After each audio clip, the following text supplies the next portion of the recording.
A very warm welcome to the Recitation 13, which is on databases. So the purpose of this recitation is to practice SQL.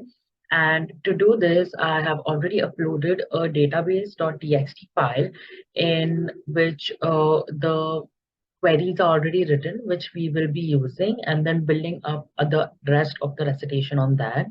So you can go to files and under my name, under the folder for recitation 13, you can find the PPT, that is the presentation slides, along with that a text file, which has the initial queries to create a table and insert values in it, which we will be using in some time. So let's start with the basics as to what is SQL. So SQL stands for Structured Query Language, and it is a standard language for storing, manipulating, retrieving data in databases. So what it does is that it lets you access and manipulate these databases. And that's why we are looking into SQL today. So most of the actions that we need to perform on the database are done with SQL statements, and semicolon is the standard way to separate each SQL statement in the database systems. So like with the JavaScript, and in JavaScript also to separate the statements from each other, we always use the semicolon. In the same way, in SQL as well, we will be using a semicolon. So let's start off with the coding part. So the first thing we have to do is download the database.txt file, which is already uploaded on Canvas. After downloading the file, make sure that you open the file and keep it on the side because we will be using those queries soon. And we will use an online compiler of SQL to run our queries. So all you have to do is just search for SQL online compiler. And yeah, you'll get an online compiler of programmers, which we will be using. So this is how the page looks like. So currently, if you can see, on the left-hand side are the table names, which is customers, orders, and shipping. Inside of the table name, you have these various attributes, which are basically the columns inside of these tables. So let's just say for customers, if you see on the right-hand side, you can see the tables are formed and populated with some data.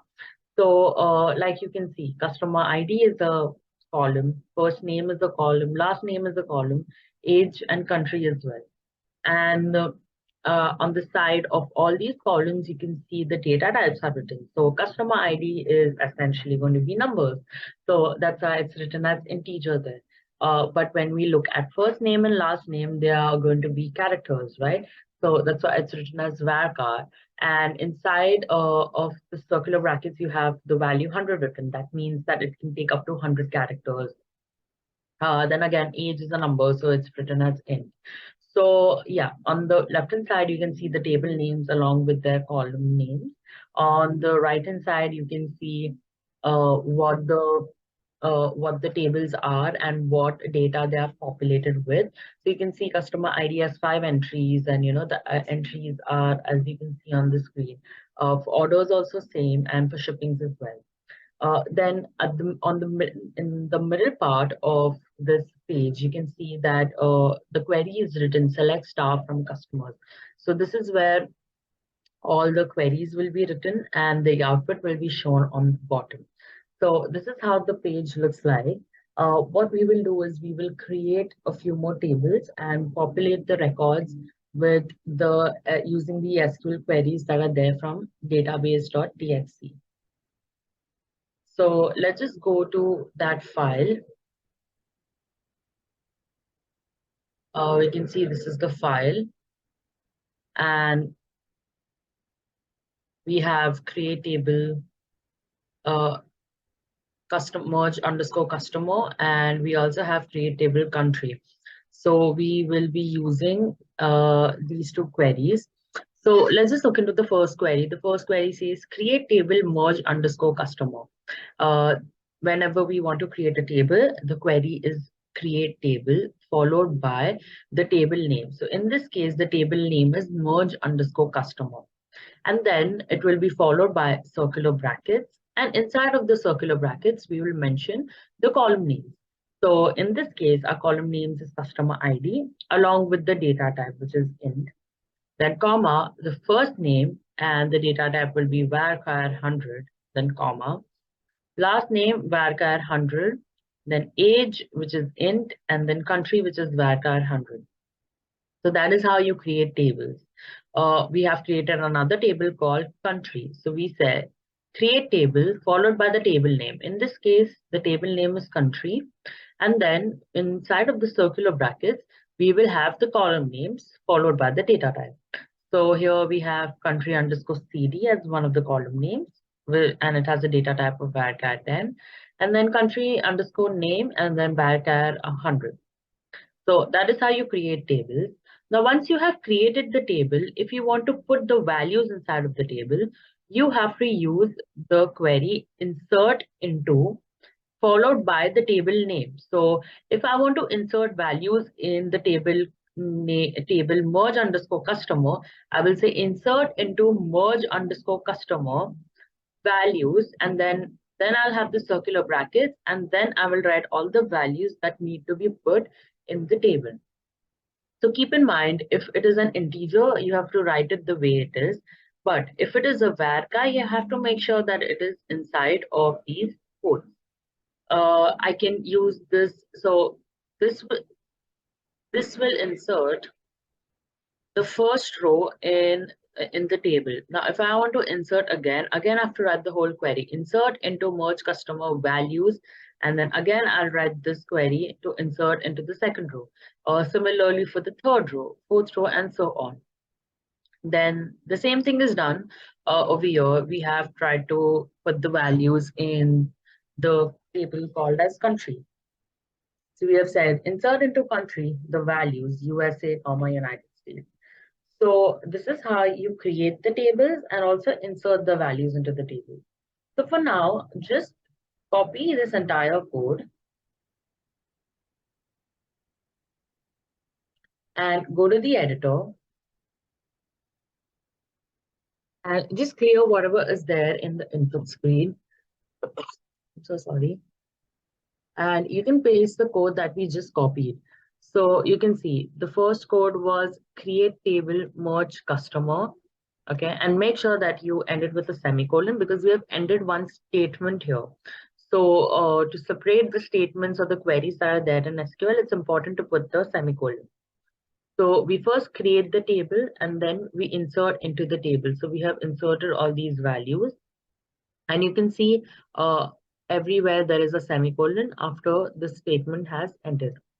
Then we create our next table, which is country. Make sure that you end it with a semicolon. And then we insert in the values into this table. So now after you have copied the entire code, the queries, just click on Run SQL.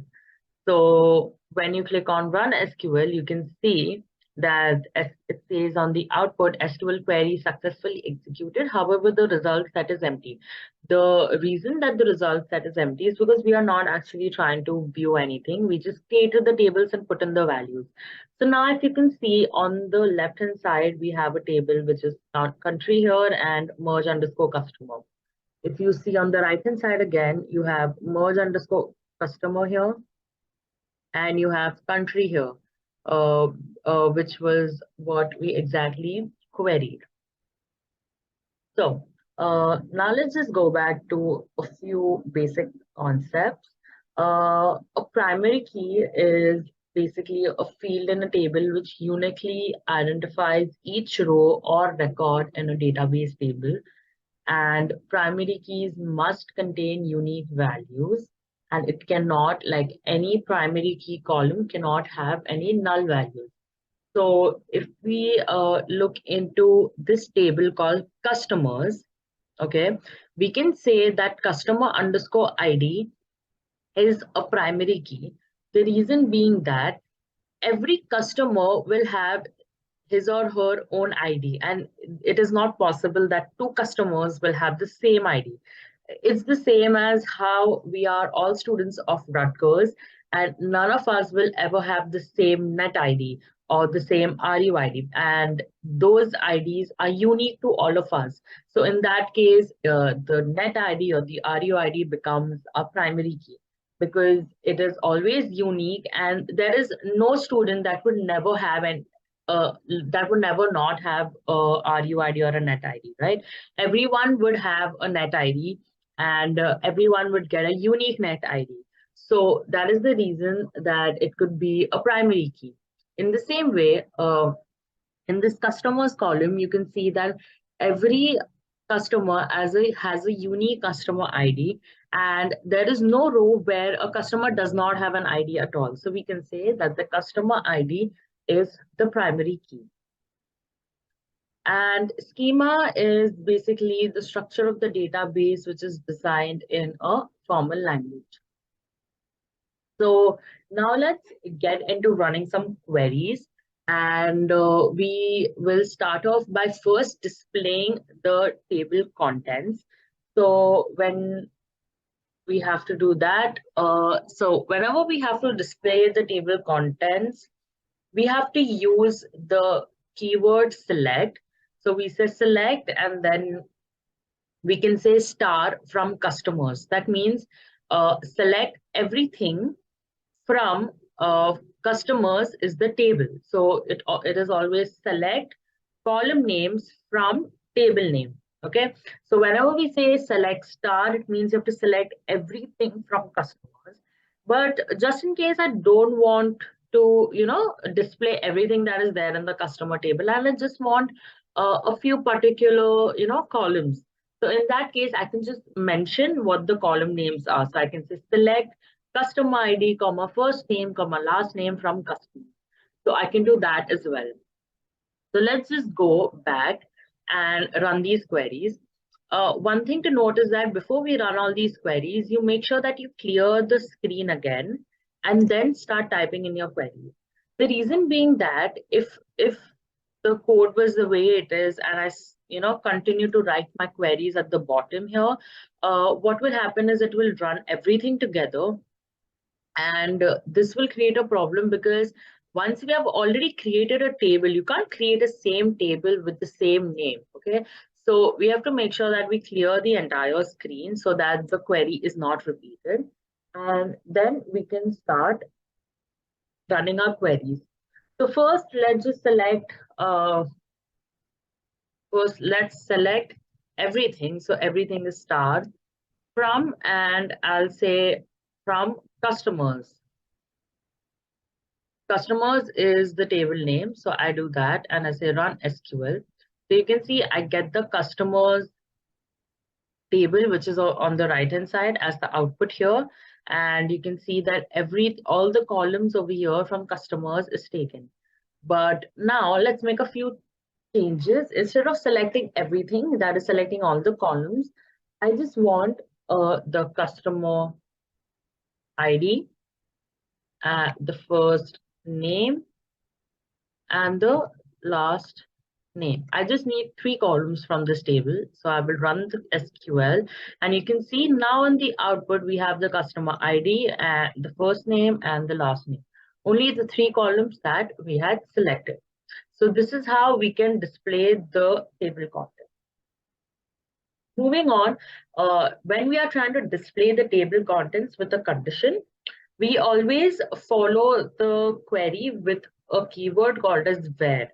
So we say select star from customers, and whenever there is a condition, we say where followed by whatever the condition is.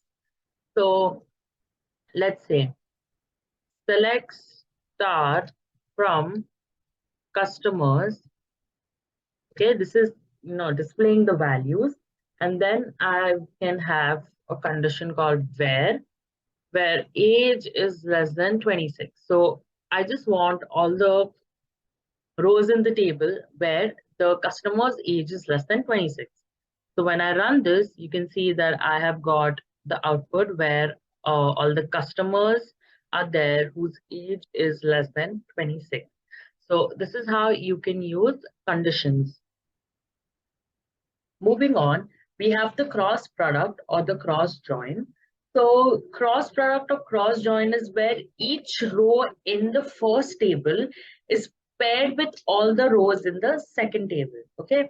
So let's say that our first table is orders and the second table is shippings. So we have to do select star from the first table, which is orders. And instead of writing the word orders again, we just abbreviate it with the letter O. So we're saying select star from the first table orders, which is abbreviated as O, and the second table shippings, which is abbreviated as yes, where O dot item is equal to mouse.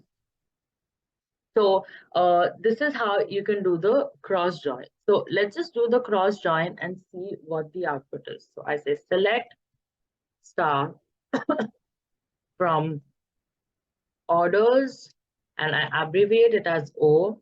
And the second table, which is shippings, and I abbreviate it as S, where orders dot items, sorry, item is equal to, so you can see the orders table here, it has a column name item. So I say where O, that is orders table column item has the value mouse.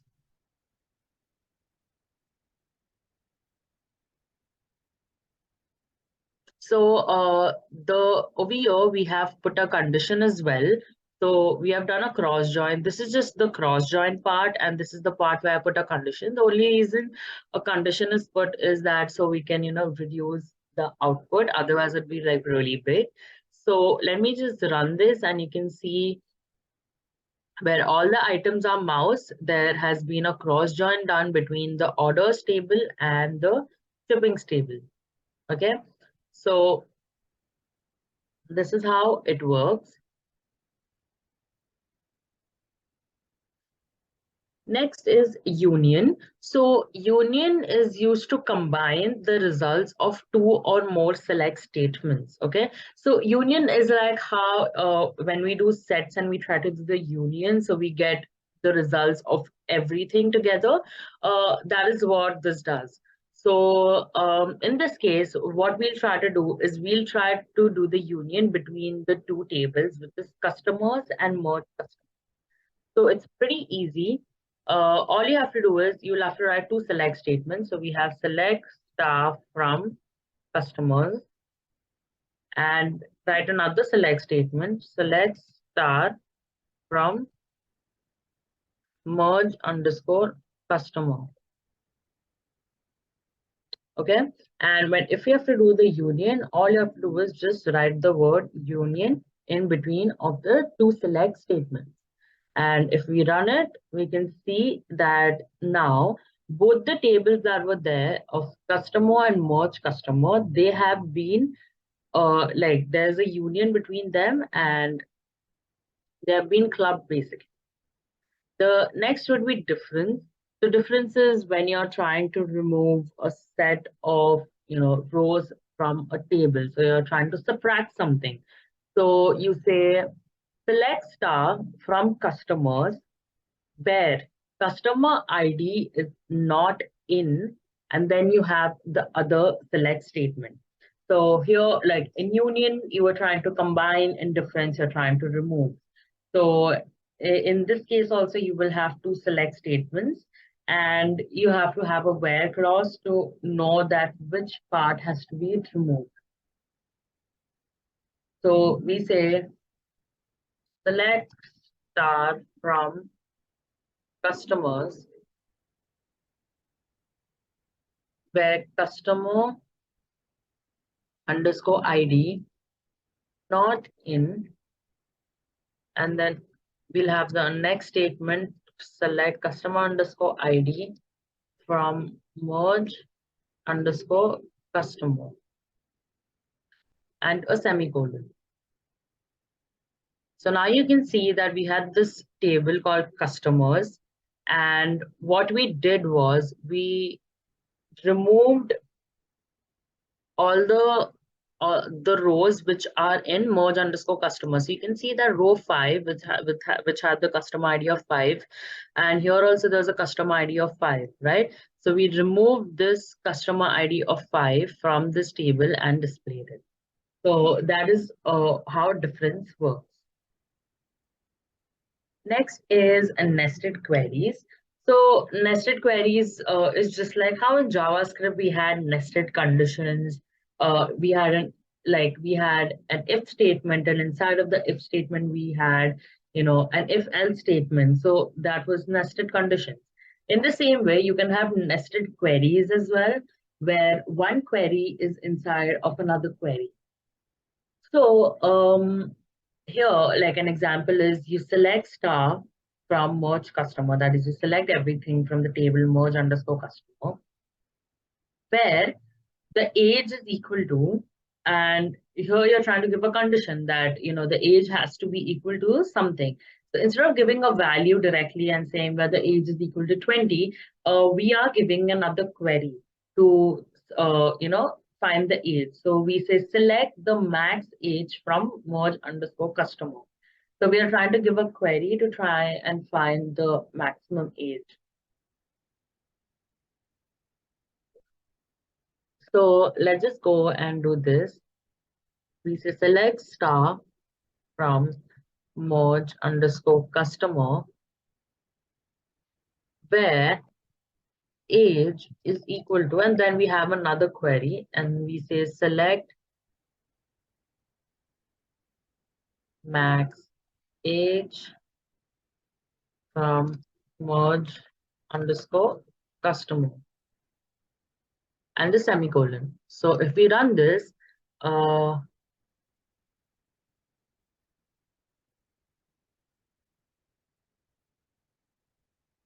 I think I made a mistake here.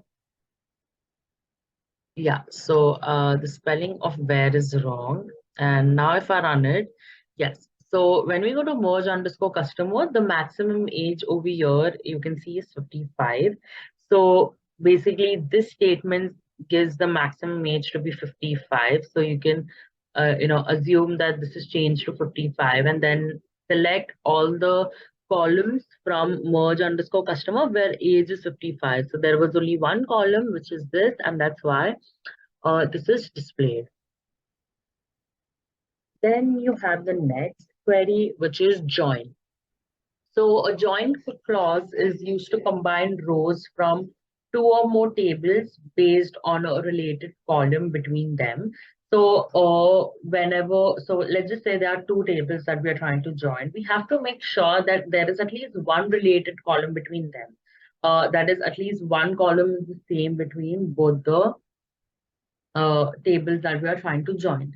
So let's just look into this example which says select everything from customers, and we have abbreviated it as cust, which is CUST, and country, which is abbreviated as C. So we have the first table to be customers and the second table to be country, where uh, cust.country is equal to c.country underscore cd. So we have to do this where clause because we have to tell it that which related columns are there.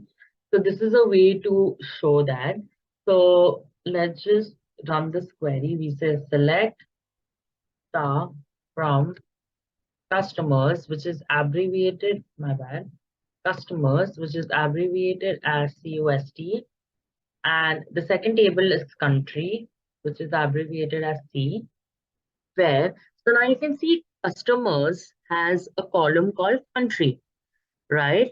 And if you go to country, you have you have a column called country underscore CD. So you can see that this column and this column, the country column of customers and the country underscore CD of country, they both are related, right?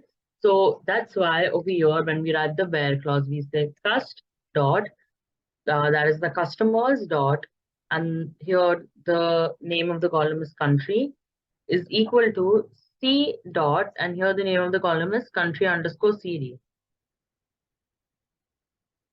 And make sure to put the semicolon, and then we run the query, and then you can see that both the tables have been joined according to this related column country. Then the next thing is fixing duplicate customer ID. So yes, when we look into, like, let's go back to this, we can see that there's a customer ID 5 here, and in merge underscore customer also we have a customer ID 5. So like I said, if customer ID is the primary key, it cannot have the same values. It is important that it has different values, right? So we can try and change this 5 into the number 12 to make sure that all the customer IDs are unique. And there's a very easy way to do this. All you have to do is basically we're trying to update something, right? So we use the keyword update. We say update, and we're trying to update the table merge underscore customer. So we'll say update merge underscore customer in such a way that you set the customer ID to be 12, where the customer ID is 5. So let's just do that. We say update merge underscore customer, where we set the customer ID to be 12, where customer ID is 5. And let's just run this. Okay. It says that it executed, but the result set is empty because we did not display anything. So let's just display select star from merge underscore customer. And now you can see that instead of 5, we have a 12. So that means the update has been successful. So that's how you do change, like update the values. Next is grouping. So the group by statements, that is the group by statement that is there, it groups rows that have the same values into summary rows. Like if you have a question, find the number of customers in each country. So in this case, you need to group all the customers that are in the same country. Uh, so in this case, like let's just say we're trying to find the number of customers in each country. So we say select customer ID, comma, some amount. Okay, that is we are trying to sum everything that is there. In like sum the number of sum the number of customers that are there from orders, and we group it by the customer ID. So that's how we use the group by statement. Uh,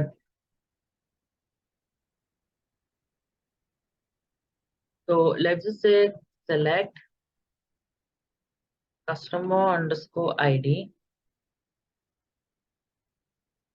sum the amount, okay, that is count how many are there from orders, that is the table, and group it by customer underscore ID. So you can see that here we have orders and we have the amount. Okay. So we have the customer ID 1, 2, 3, and 4, 4. So basically, one will be the amount will be 400, 2, the amount will be 250, 3, the amount will be 12,000. But if you see 4, here we have to group this 4 together and we have to take the sum of this. It has to be 700, 400 plus 300. And that is what this has done. It has grouped the same customer ID and it has taken the sum of this and it has displayed it here. So that is called as grouping. Then next is, we can display the modified age as well. So we have the customers table already, and we have an age column in that. What if we want to increment 5 in all the rows of the age column? Or it's very easy to do. All you have to do is if you say select, all the column names and from the customers table. But when we try to display the age, instead of just writing age, we can just write age plus 5 and it will display all the modified age values. So let's just do that. Let's say select customer underscore ID Then we say age plus 5 and country from customers. And we run the SQL query, and you can see that if we go to this, the age was 31, but now plus 5, it's become 36. So in this way, we can make changes inside of like while running the queries as well. The next is aggregate functions. So SQL aggregate functions return a single value calculated from the values in an entire column. Okay. So aggregate functions could be anything. It could be average, which returns the average value A, B, G. Then you have count, which returns the number of rows. If it's first comma last, then it returns the first and the last values respectively. And max and min will return the maximum and minimum values respectively. So, for example, if we want to find the average, we can say select AVG, average of what? Suppose you want the average of the amount. So you just say amount from orders. We can omit the as average amount part, but if you can, this is used to just rename the average. So I'll just give an example. Let's say we say select average of amount. Okay, we can see that amount is in this orders table. So we say select average amount from orders and a semicolon. So it will say average amount 2670. But if I don't want it to display it as average amount and I wanted to display something else, let's say as average amount, and I run this, you see now instead of displaying this, it will just display average amount. That is what I have given it a name as.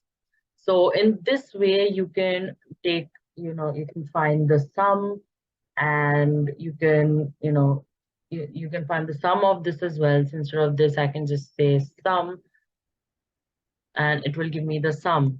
So you can do many other different aggregate functions as well, like finding the minimum and the maximum. So I can say, instead of sum, I can say max, and it will give me the maximum value. So there are various aggregate functions that you can use. With this, we come to the end of the recitation, and this is the form link for attendance. So please make sure that you fill this form to be marked for attendance. Thank you and have a great week.